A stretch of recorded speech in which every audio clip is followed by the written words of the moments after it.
Today, I have the T-Bird in the paint booth.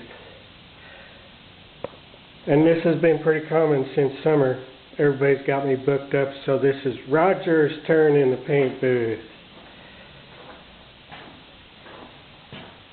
And do what you love what you do. And it's never work. And that's been my motto for 35 years now. I installed this booth in '86. But this is one I did in '18. This was a paint only. He did all the work. He just brought it to me for paint.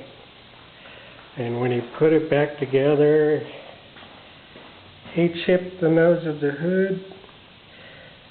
So it had to be repainted. Well, let's do some more. He calls these scallops.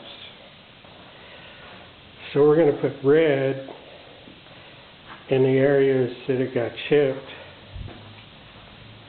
A little custom addition.